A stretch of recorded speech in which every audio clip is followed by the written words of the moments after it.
출애굽기를 보게 되는데, 자, 오늘 18장을 마감하도록 그렇게 하겠습니다. 그동안 공부한 내용들을 잠시만 살펴본다고 한다면, 모세의 장인 이도로는 어떤 사람이냐? 참으로 모세의 장인 이도로는 믿음과 지혜를 겸비한 사람이었더라는 거죠. 믿음과 지혜를 겸비한 사람. 믿음과 지혜를 겸비했기 때문에 그의 사위 모세에게 축복을 하는, 축복이 되어주는 장인이 될 수 있었던 겁니다. 오늘 이 시대에도 하나님 일을 감당함에 있어서는 누구든지 믿음과 지혜가 필요합니다. 주의 일을 하는 데는 믿음과 지혜가 균형이 있어야 돼요. 그래서 성경은 말하기를 너희 중에 믿음이 부족하냐, 너희 중에 지혜가 모자라느냐, 그러면 믿음을 구하고 지혜를 구하라 그랬어요. 어떤 사람은 믿음은 있는데 지혜가 없고, 어떤 사람은 지혜는 있는데 믿음이 없어요. 이건 정상이 아니고 비정상입니다.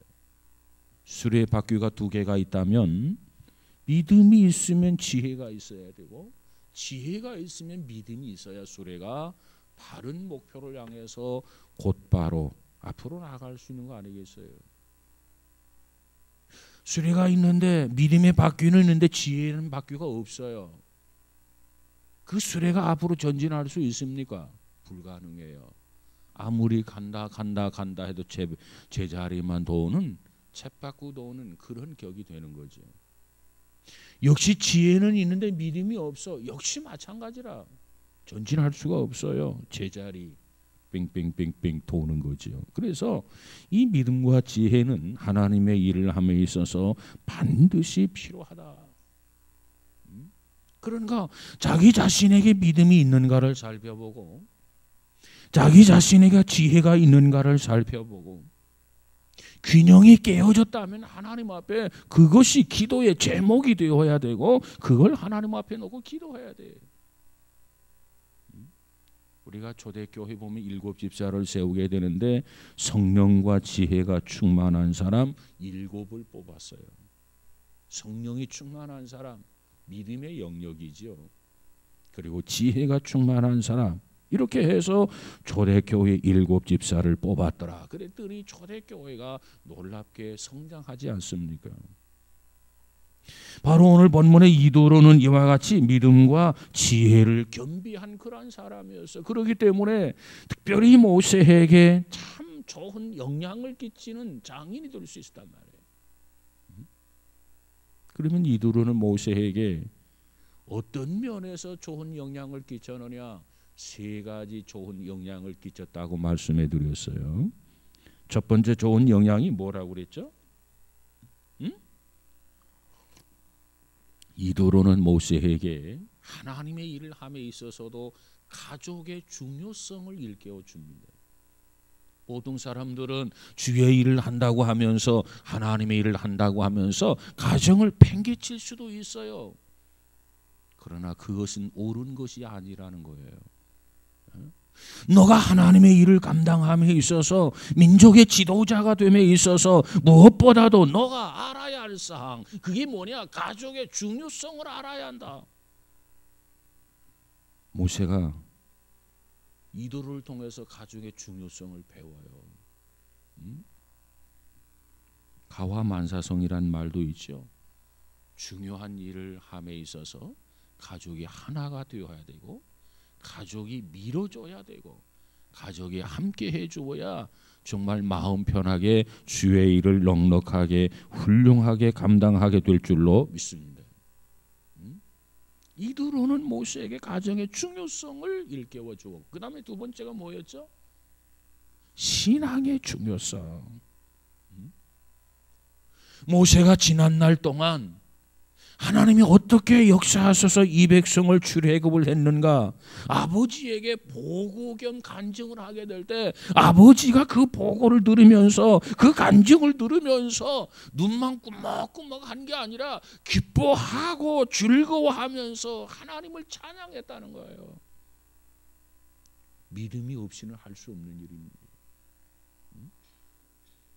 이 이도로가 믿음이 있었기 때문에 하나님께서 이 백성들을 어떻게 출애굽을 했는가? 그 사건을 리얼하게 설명하고 보고하고 간증할 때 이도로 이 노인이 기뻐하고 즐거워하고 찬양했더라. 그걸로 끝난 게 아니라 우리 하나님 앞에 예배를 드리자. 그래서 이도로가 주축이 되어져 가지고 함께 예배를 드렸다. 여기까지 우리가 공부했어요. 12절 한번 볼까요? 12절 시작. 모세의 장인 이도로가 번제물과 희생 제물들을 하나님께 가져오매 아론과 이스라엘 모든 장로가 와서 모세의 장인과 함께 하나님 앞에 뭐하니라? 떡을 먹으니라. 야, 우리가 하나님 앞에 감사하자. 번제물, 희생의 제물을 놓고 하나님 앞에 함께 예배하는 이 이드로의 모습을 보세요. 자, 우리가 주의 일을 함에 있어서 이와 같이 가족이 중요하다. 가족이. 우리가 주의 일을 함에 있어서 이와 같이 신앙이 중요하다. 기뻐할 수 있어야 되고 하나님의 역사를 경험할 때마다 즐거워할 수 있어야 되고 그리고 하나님에 대해서 찬양할 수 있어야 되고 그리고 그 감사하는 마음 가지고 하나님 앞에 예배를 드릴 수 있어야 된다. 여기까지 공부했죠? 자, 그 다음에 세 번째가 뭐예요? 협력의 중요성. 주의 일을 함에 있어서 하나님의 일을 함에 있어서 세 번째가 뭐냐? 가정의 중요성, 가족의 중요성, 신앙의 중요성. 그 다음 세 번째로는 협력하는 것이 중요하다는 거예요. 협력. 자, 13절을 한번 볼까요? 13절 시작. 이튿날 모세가 백성을 재판하느라고 앉아있고 백성은 아침부터 저녁까지 모세 곁에 서 있는지라 그랬어요. 자, 지금 보니까 장인 이 이드로가 사위가 하는 일을 가만히 쳐다보고 있는 거예요. 사위가 열심히 하는 거 그것을 우두커니 쳐다보고 있어요. 그러다가 이 이드로가 모세에게 충고를 합니다. 일종의 카운셀링이다 이렇게 말씀할 수 있죠. 어떤 충고를 하느냐? 아주 지혜로운 제안을 모세에게 합니다. 그 지혜로운 제안. 그 지혜로운 제안이라는 게 뭐냐? 이 이드로가 모세에게 말하기를 혼자 일하지 말고 협력해서 일을 하라. 이걸 제안해요. 누구의 제안이라고요? 이드로의 제안입니다. 여러분이 세상을 살아가는 데 있어서 여러분보다도 훨씬 더 인생을 경험했던 사람들, 여러분 주변의 어른들이 여러분에게 인생의 경험을 바탕으로 해서 이와 같이 좋은 제안을 해주고 충고를 해주고 권면을 해줄 수 있다고 한다면 얼마나 좋겠습니까? 모세에게 이드로라는 장인이 있었어요. 그 장인이 모세에게 참으로 지혜로운 제안을 해주고 있단 말이에요. 그러면 그 지혜로운 제안을 하기에 앞서 모세가 어떠한 처지에 있는지, 어떠한 문제 앞에 직면하고 있는지 오늘 본문 13절과 14절, 자 13절 14절을 다시 한번 보죠. 시작. 이튿날 모세가 백성을 재판하느라고 앉아있고 백성은 아침부터 저녁까지 모세 곁에 서 있는지라. 모세의 장인이 모세가 백성에게 행하는 모든 일을 보고 이르되 내가 이 백성에게 행하는 이 일이 어찌 됨이냐? 어찌하여 내가 홀로 앉아있고 백성은 아침부터 저녁까지 내 곁에 서 있느냐 그랬어요. 자, 여기 보니까 모세가 이스라엘 백성들을 출애굽을 시켰죠. 그래서 성경에 보면 12살 이상 된 남자 아이만 60만 명. 그래서 보통 성서학자들이 말하기를 어린 아이들과 여성들까지 포함하면 200만 정도는 자그마치 될 거라 이렇게 추측을 해요.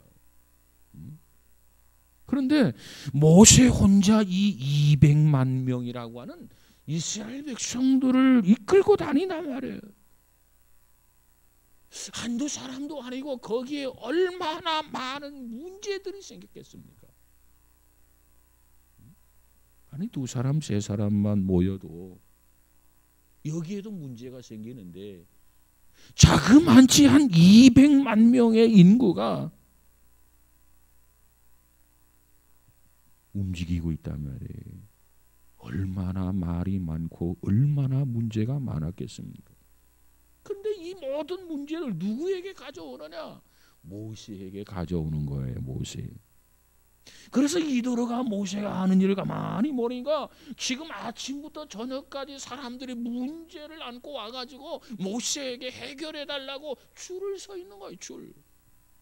어쩌면 모세가 밥 먹을 시간도 없이 온종일 문제로 인해서 시달리고 있단 말이에요. 이 모습을 보면서 이도로가 너무나 안타까웠어요. 그래서 뭐라고 말합니까? 18절에 가서 보면 이도로가 생각하기를 야 이거 계속 하다가는 내 사위 잡겠다. 모세를 잡겠다. 그런 생각을 합니다.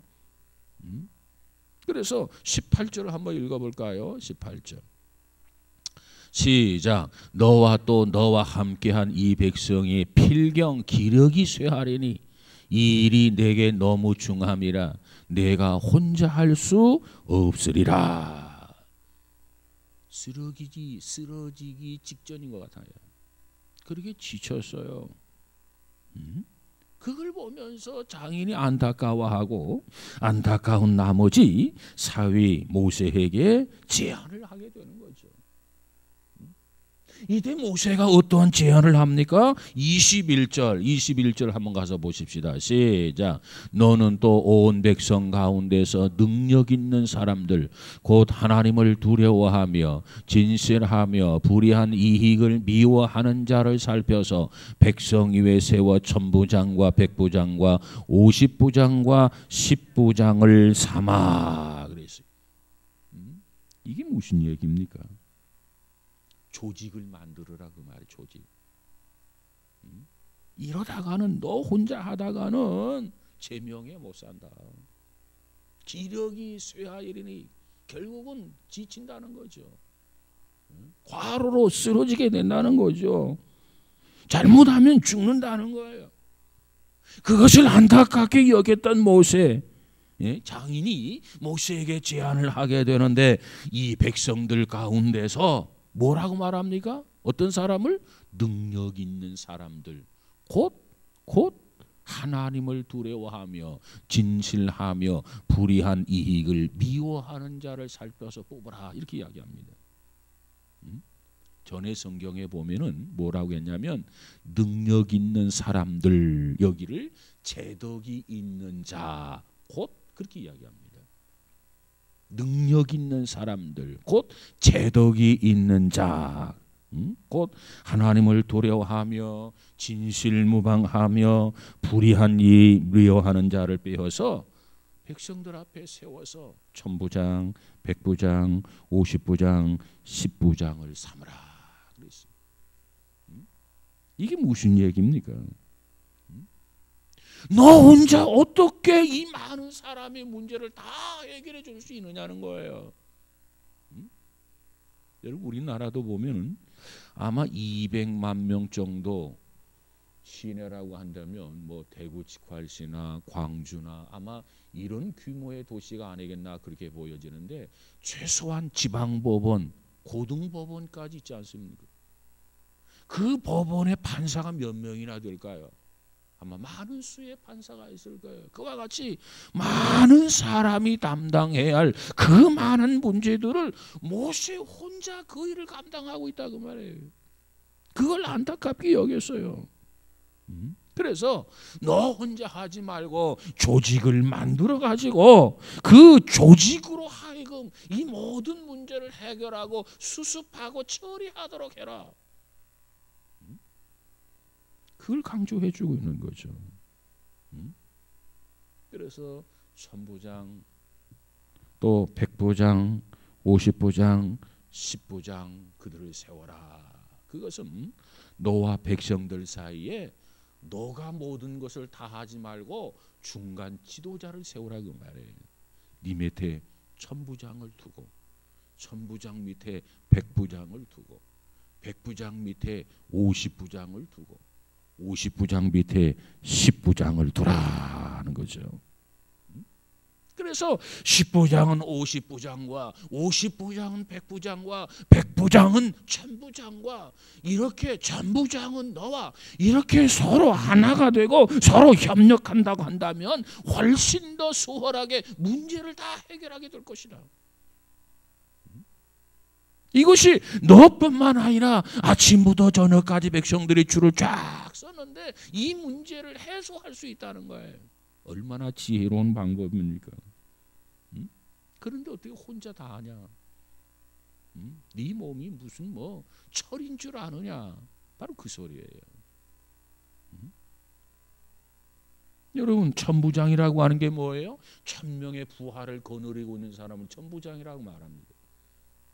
백부장이라고 하면 뭘 말합니까? 100명의 부하를 거느린 사람을 백부장이라고 말합니다.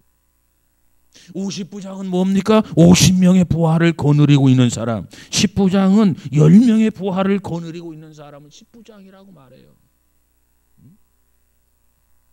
오늘날 일을 군대식으로 말하면 분대장, 소대장, 중대장, 대대장, 여단장, 연대장, 사단장, 군대장, 군사령관, 육구참모총장 이런 조직을 말하는 거예요. 자, 물어보십시다. 이 제한이 좋은 제한입니까? 좋지 않은 제한입니까? 나 혼자 떠들고 있나 지금? 이 제한이 좋은 제한이에요? 좋은 제한이 아니에요? 목사님, 그거 말이라고 묻습니까? 그런 건지 참으로 좋은 제안입니다.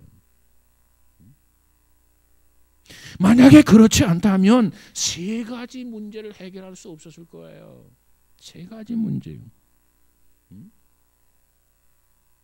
그렇게 하지 아니하면 세 가지 문제를 해결하지 못하는데 그 세 가지 문제라는 게 뭐냐? 첫 번째로 모세가 받는 스트레스 문제입니다. 그 많은 사람을 출애굽을 시키고 계속해서 그들을 상대로 해서 여러분 서로 말싸움하고 간정싸움하고 서로 시비 걸고 이 모든 문제를 모세가 다 해결해 주는데 얼마나 많은 스트레스를 받겠어요.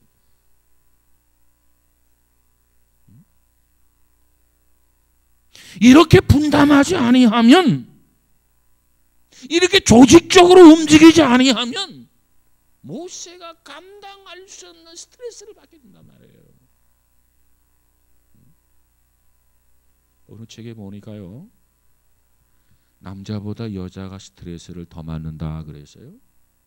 어떤 면에서 남자보다 여자가 스트레스를 더 받는가, 더 받는가, 그 이유를 보니까 아침에 일어나서 오늘 내가 무슨 옷을 입지? 이 부분이 남자들은 별로 스트레스를 안 받는데 여자들은 이 부분에 대해서 굉장히 스트레스를 받는데요. 신발을 신으려고 하는데 야, 오늘은 무슨 신발을 신지? 그냥 남자는 있는 대로 직직 끄시고 다니는데 여자들은 안 그렇대요. 자, 우리에게 어떤 일을 하면 스트레스가 있어, 스트레스.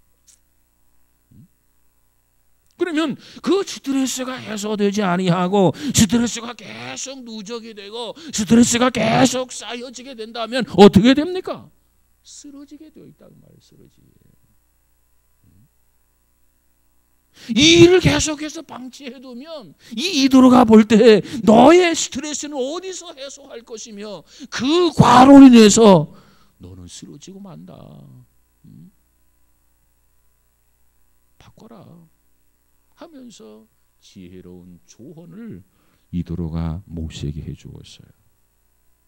그 다음에 두 번째로, 그렇게 하지 않는다면 해결할 수 없는 문제가 뭐냐? 해결할 수 없는 두 번째, 효율성이 떨어진다는 거야. 코피 나도록 해도 줄어들지 않는다는 거예요, 업무가.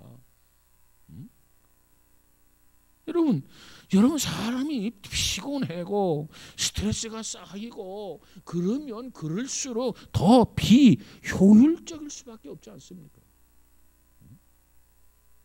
세 번째로, 일을 나누어서 조직적으로 해야 그 안에서 리더가 나올 수 있다는 거예요. 근데 모세 혼자 모든 걸 다 해버리니까 리더가 안 나오는 거예요. 그 중에 리더로 세울 사람은 세우고 그 일을 맡기고, 그래서 그들의 은사를 계속해서 개발해야 되는데 모세가 혼자 다 하니까 리더를 세우지 못하고 리더들의 은사를 개발하지 못한다는 거예요.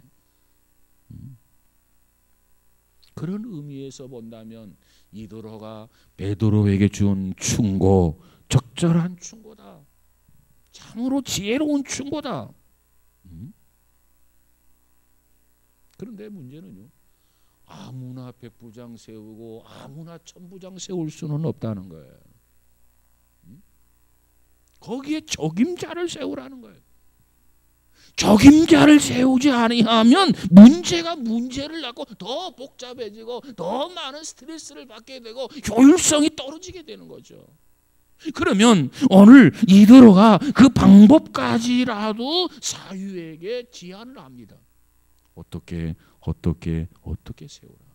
아무나 천부장 세우고 아무나 백부장 세우고 아무나 50부장 세우고 아무나 10부장을 세우란 말이 아닙니다. 그 자격까지 언급해주고 있단 말이에요. 그 자격. 여러분 얼마나 지혜가 돋보입니까? 이것이 이도로의 지혜라는 거예요. 지혜. 막연하게 야 너 혼자 그러다가 너 쓰러지겠다. 과로로 지쳐서 쓰러지면 너 죽어.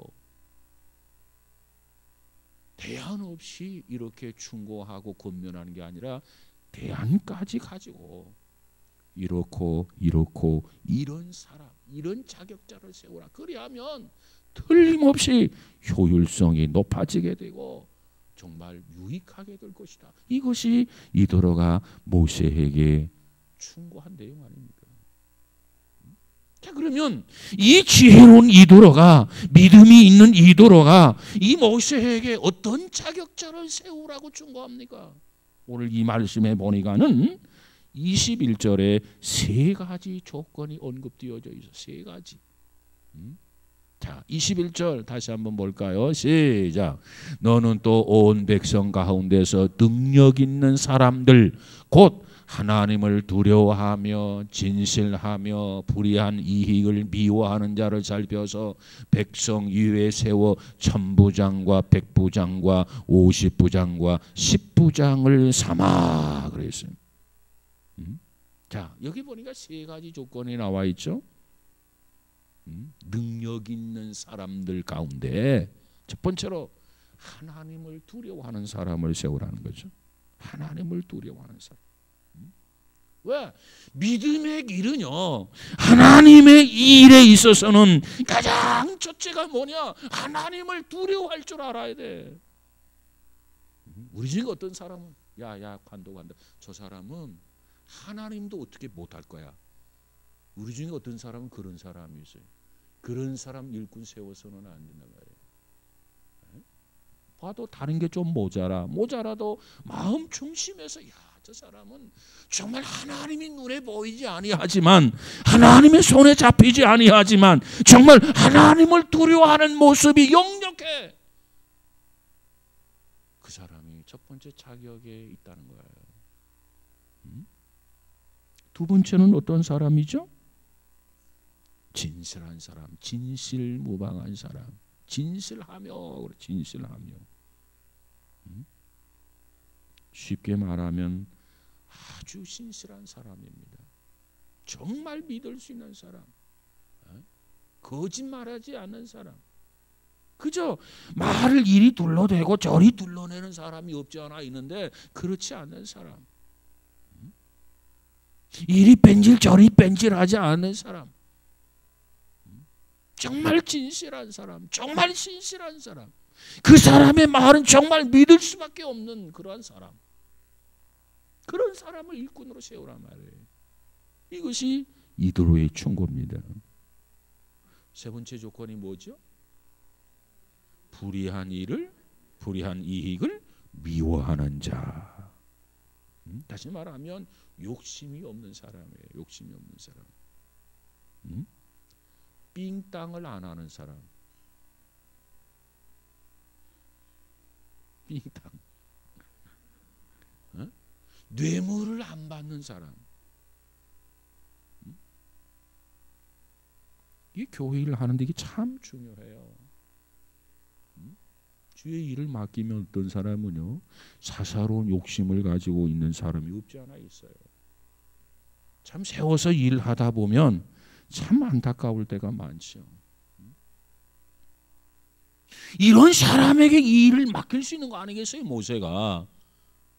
아니, 모세가 일을 맡겼더니 자기 욕심을 가지고, 사사로운 욕심을 가지고 뇌물이나 뒤에 받고 말이지, 빙땅이나 하고 감축이나 하고 말이지, 이렇다고 한다면 어떻게 되겠어요? 그래서 이도로가 모세에게 말하기를 제일 중요한 것이 하나님을 두려워하는 거다. 아나니아와 삽비라 같은 인간이 되어서는 안 된다. 제일 하나님을 두려워하는 자, 그리고 진실한 사람, 신실한 사람, 믿을 만한 사람, 그리고 사사로운 욕심을 갖지 않은 사람, 이 사람들을 골라가지고 천부장, 백부장, 50부장, 10부장을 삼으라 이렇게 이야기합니다. 그래서 그들이 모여가지고, 그들이 예를 들면 그들이 중직이 돼가지고 그들이 함께 모여서 서로 협력해서 하나님의 일을 한다면 얼마나 재미가 있고, 얼마나 효율성이 있고, 얼마나 질서 있고, 얼마나 정의롭겠습니까?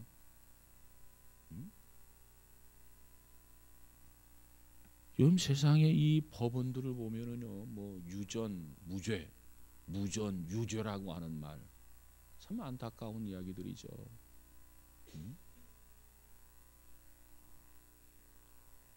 돈이 많아서 비싼 변호사를 사면 재판에 이긴다는 거예요.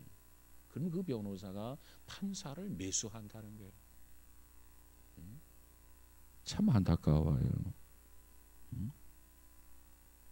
그래서 이제 이드로는 모세에게 적절한 충고를 했고, 이제 모세가 순종하지 않습니까? 그래서 서로 협력해서 하나님의 일을 이루게 했더라는 거죠.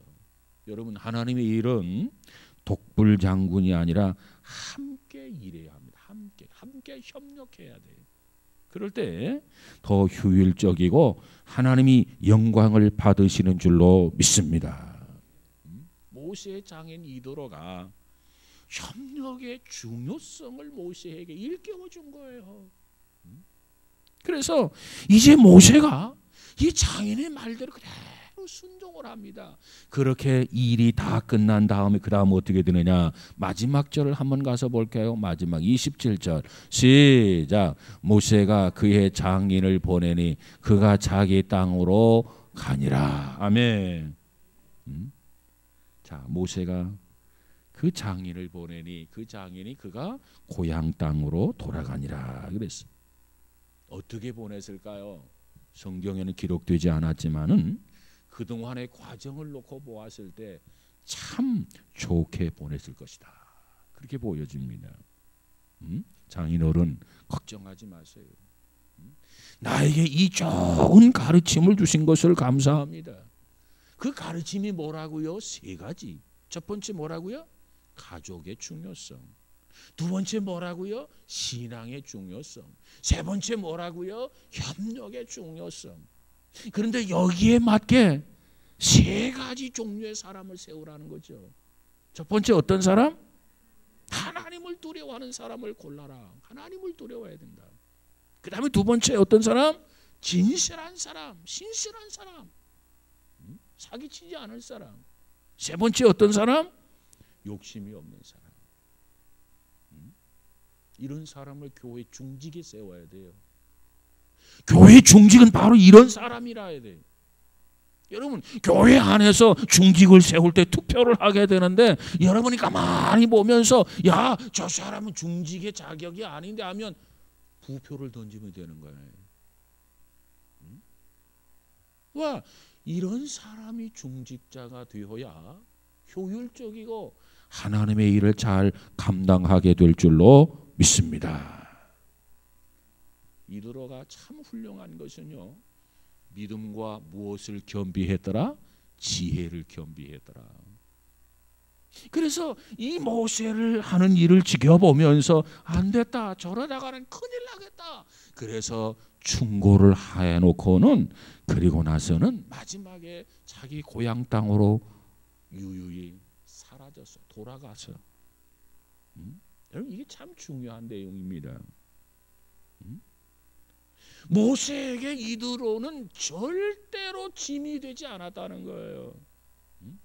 정말 자기의 지혜를 가지고, 자기 믿음을 가지고 모세를 향해서 권면하고 충고를 하면서도 이 이드로는 모세에게 결코 짐이 되지 아니하도록 그는 자기 고향 땅으로 돌아갔더라 그랬어요. 짐이 되지 않는 사람. 여러분, 우리는 세상을 살면서 이드로처럼 축복의 존재가 되라, 그 대신 짐이 되는 존재가 되지 말아라 꼭 드리고 싶어요. 여러분, 자녀들 앞에서도 그래요. 여러분, 자녀들의 이름을 부르면서 축복해 주고 정말 축복의 존재가 되지, 자녀들에게 짐이 되는 존재가 되지 마세요. 지금부터 기도하세요. 하나님, 내가 자녀들을 축복하는 축복의 존재가 될지언정 자녀들에게 짐이 되는 존재가 되지 않게 해주세요.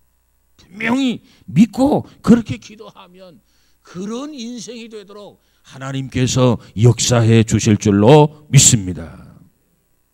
이 세상을 보면은요, 두 가지 종류의 사람이 있어. 첫 번째 사람이 어떤 사람이냐면은 주변의 사람들에게 늘 짐이 되는 사람이 있어요. 10살이면 10살 때, 20살이면 20살 때, 30살이면 30살 때, 40살이면 40살 때, 50살이면 50살 때 주변의 사람들에게 늘 짐이 되는 사람이 있어요. 참 안타까운 거죠. 그런가 하면 10세 때면 10세 때, 20대면 20대, 30대, 40대, 50대, 60대 주변의 사람들에게 항상 축복이 되는 사람이 있어요. 저는 여러분에게 말씀드리기를, 여러분은 주변의 사람들에게 그 누구에게도 짐이 되지 말고 정말 축복이 되는 인생, 축복이 되는 인물이 되어지기를 주의 이름으로 축복합니다. 여러분, 주변의 사람들에게 축복이 되라. 축복의 인물이 되라. 그것이 곧 예수 그리스도를 닮은 인생이 아니겠습니까? 예수님이 그처럼 살았단 말이에요. 예수님이 우리에게 얼마나 큰 축복이 되셨습니까? 예수님이 우리를 위해서 모든 걸 다 주시지 않았습니까? 그 사랑이 너무너무 고마워서 우리가 그분을 찬양하는 거예요. 그분께 감사하는 거예요. 그분을 높여드리는 거예요. 그분께 영광을 돌리고 경배하는 것 아니겠습니까? 우리가 그 예수님을 본받아서 정말 살아갈 때 다른 사람에게 결코 짐이 되지 말아라. 짐이 되려고 하면 짐이 되는 거고, 짐이 안 되려고 하면 짐이 안 되는 거예요. 그건 놓고 지금부터 기도하면 돼요. 나는 남들에게 축복이 되는 사람이 되겠다. 나는 남들에게 복의 근원이 되는 사람이 되겠다. 나는 내가 받은 축복을 다른 사람들에게 나눠주는 사람이 되겠다. 내가 다른 사람을 세워주고 다른 사람을 견고케 하는 사람이 되겠다. 더 이상 짐이 되지 아니하고 때가 되면 그저 유유히 사라질 줄 아는 그런 사람이 되겠다. 이것이 모세의 장인 이드로의 모습이에요. 여러분, 우리 모두에게 이와 같은 은혜와 축복이 있어지기를 주의 이름으로 축원합니다. 그러면 그 사람을 늘 기억한단 말이에요. 그 사람을 생각할 때마다 좋은 이미지만 떠오르게 되고 감사하게 된단 말이에요. 그러나 짐이 되는 삶을 살면은요, 지긋지긋해. 아주 좋지 않은 그런 이미지, 그런 감정을 갖게 돼요. 그런데 그것이 믿음으로 기도하는 대로 되어지게 될 줄로 믿습니다. 나는 그걸 믿어요. 여러분, 그 문제를 가지고 꼭 기도해서 이드로처럼 유유히 고향 땅으로 돌아가는, 유유히 사라지는, 모세에게 짐이 되지 않는 그런 이드로처럼 우리의 생애도 이와 같은 생애가 될 수 있기를 주의 이름으로 축복합니다. 너무나 감동적이었던 일인데, 아주 오래전에 자알기 하나가 일본에서 떨어졌습니다. 자알기, 일본 비행기죠. 그런데 탑승객들이 다 죽었어요. 그리고 몇 달 후에 미국의 어떤 잡지에 자알기의 그 사고 내용이 자세하게 언급되어져 있습니다. 근데 그 기사 중에 유품을 수습하는 과정 속에서 수첩을 하나 발견하게 되는데, 그 수첩에 있었던 메모지, 그 메모지를 발견하게 되는데, 그 메모지는 50세가 다 된 일본 남자 한 사람이 마지막으로 자기 아내와 자기 아들에게 쓴 마지막 편지 내용이 메모가 되어 있었습니다. 그 편지 내용이 이겁니다. 비행기가 막 심하게 흔들리고 안전벨트를 매라는 방송이 나왔을 때 그는 그것이 마지막인 것을 직감을 하고 메모지를 꺼내어서 침착하게 몇 마디 흘려서 쓴 글의 내용입니다. 그 글의 내용이 뭐냐면, 나의 사랑하는 아들 셔시, 너는 언제나 이 아빠의 힘의 근원이었다. 너를 보면서 나는 삶을 살 수 있다는 의욕을 얻었다. 아빠는 너를 자랑스러워한다. 나는 너를 사랑한다. 너는 나의 축복이었다. 나는 너를 내 가슴에 품고 간다라는 편지입니다. 나의 사랑하는 아들 셔시, 너는 언제나 이 아빠의 힘의 근원이었다. 너를 보면서 나는 삶을 살 수 있는 의욕을 얻었다. 아빠는 너를 자랑스러워한다. 아빠는 너를 사랑한다. 너는 나의 축복이었다. 나는 너를 내 가슴에 품고 간다. 얼마나 감동적입니까? 그 다음, 사랑하는 나의 아내 귀엽고, 나는 당신이 내게 해준 모든 아름다운 일들을 기억하고 있어. 마지막 저녁 식탁, 당신과 함께했던 모든 순간들, 당신 때문에 나는 삶의 진정한 의욕을 얻을 수가 있었어. 사랑하오, 축복하오, 시녀 내 아들과 내 아내를 축복하소서. 이 사람이 그리스도인인지 아닌지는 잘 모르겠어요. 그런데 이 내용을 보면 아마 그리스도인이 아니었겠나 이렇게 추측이 됩니다. 마지막 죽음을 직감했던 이 아버지가 아들에 대해서, 그리고 아내에 대해서 참 멋진 글을 남겨주었어요. 다시 한번 보면 이렇습니다. 나의 사랑하는 아들 셔시, 너는 언제나 이 아빠의 힘의 근원이었다. 너를 보면서 나는 삶을 살 수 있다는 의욕을 얻었다. 아빠는 너를 자랑스러워한다. 너를 사랑한다. 너는 나의 축복이었다. 나는 너를 내 가슴에 품고 간다. 사랑하는 나의 아내 귀엽고, 나는 당신이 내게 해준 모든 아름다운 일들을 기억하고 있어. 마지막 저녁 식탁, 당신과 함께했던 모든 순간들, 당신 때문에 나는 삶의 진정한 의욕을 얻을 수가 있어서 사랑하오, 축복하오, 신이시여 내 아들과 내 아내를 축복하소서. 이 사고로 인해서 아버지가 죽었어요. 세상을 떠났던 그 아버지가 세상을 떠났기 때문에, 남편이 세상을 떠났기 때문에 그 아내와 아들이 얼마나 슬퍼했겠습니까? 근데 슬퍼하는 가운데서도 아들을 자랑스러워하며 축복하며 사랑한다고 고백하며 떠났던 아버지, 그리고 그 아내 때문에 행복했다고 고백하는 그 남편, 비록 아내와 아들이 아버지를 먼저 보내지만 아버지에 대한 이미지, 남편에 대한 이미지, 얼마나 아름답고 얼마나 훌륭한 이미지가 되겠습니까? 때로는 살면서 남편이 없어서 외롭고 적적할 때가 있었을 거예요. 아빠가 없어서 때로는 외로웠을 거예요. 그러나 그때마다 아버지가 마지막 남겨주었던 이 작은 짧은 글귀,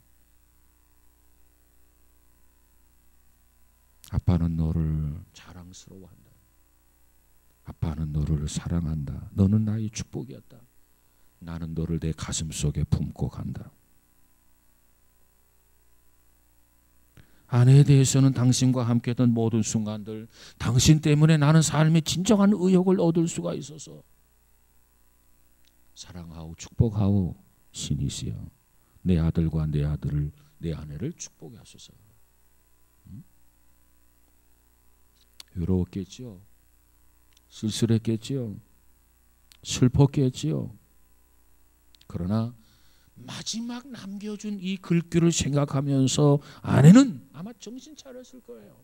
비록 내 남편이 내 곁을 떠났지만 그러나 그 남편이 나를 끔찍하게 사랑했다. 또 아들은 아버지가 내 곁을 떠났지만은 정말 나는 아버지의 자랑스러운 아들이었다. 그것을 아들이 생각할 때마다 아들은 그 불행을 극복하고 슬픔을 극복하고, 아내 역시 남편에 대한 슬픔이 있었지만은 그 남편을 생각할 때마다 그 슬픔을 극복하고 외로움을 능히 극복하게 될 줄로 믿습니다. 여러분, 우리도 끝까지 가족을 축복하는 존재가 되어지기를 주의 이름으로 축원합니다. 끝까지 가정을 사랑하는 그러한 축복의 존재가 되시기를 주의 이름으로 축복합니다. 제발 짐이 되지 마세요. 축복이 되는 삶을 살아야지 왜 짐이 되는 삶을 살 생각을 하십니까?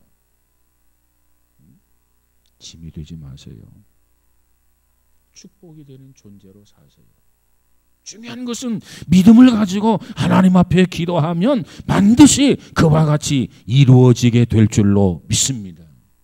하나님, 축복이 되는 존재가 되게 해주세요. 그래서 나로 하여금 가정에 축복이 되게 해주세요. 나로 하여금 형제들에게 축복이 되게 해주세요. 나로 하여금 우리 교회에 축복이 되게 해주세요. 하나님, 나로 하여금 우리 민족이 축복이 되게 해주세요. 그렇게 기도하면 반드시 그 기도가 응답되어지게 될 줄로 믿습니다. 왜? 하나님은 살아계신 하나님이시란 말이에요. 역사하시는 그런 하나님이시란 말이에요. 그걸 믿는다면 기도해야 되지 않겠습니까? 이제 내일 저녁부터 작밤 5일 동안 50일차 특별 기도회가 있는데,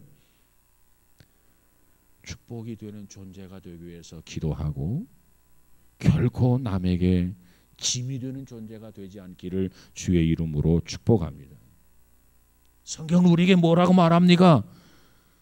깨어서 기도하라 이렇게 얘기해요. 근데 오늘 신앙인들이 어때요? 축복의 존재가 되어야 되는데 짐이 되고요.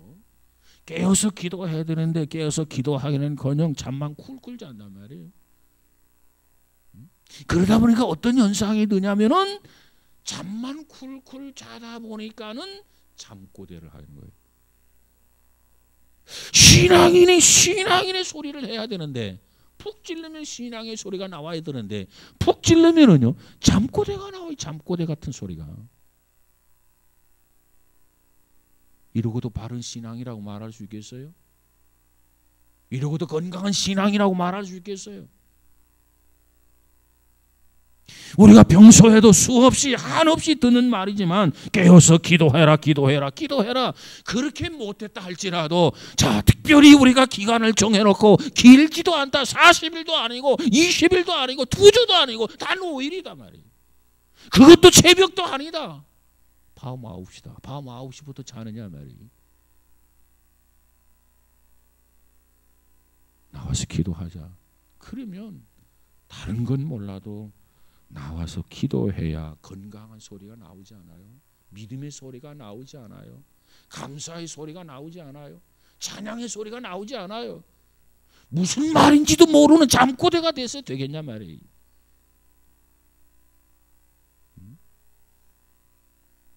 우리 교회는 말이죠. 장로님, 권사님, 안수집사님 이런 분들이 정말 잠꼬대 같은 소리를 하는 경우가 많아요. 기도를 안 해. 기도를 안 해. 낮 예배만 어떻게 턱걸이 하는 식으로 말이지. 큰 신이 그냥 얼굴 보여주고 저녁 예배도 뭐 수요 예배는 뭐 더더군다나 핑계 좋지 뭐. 그러니까 뭐 잠꼬대 같은 소리나 기대하지 신앙의 소리를 기대할 수 있겠어요? 여러분 정신을 바짝 차리고 깨어 경성하고 근신하여 기도할 수 있는 우리 모두가 되시기를 주의 이름으로 축복합니다. 그럴 때 이드로처럼 젊은이들에게 이런 충고를 해줄 수 있지 않겠습니까? 바른 조언을 해줄 수 있는 거 아니겠어요?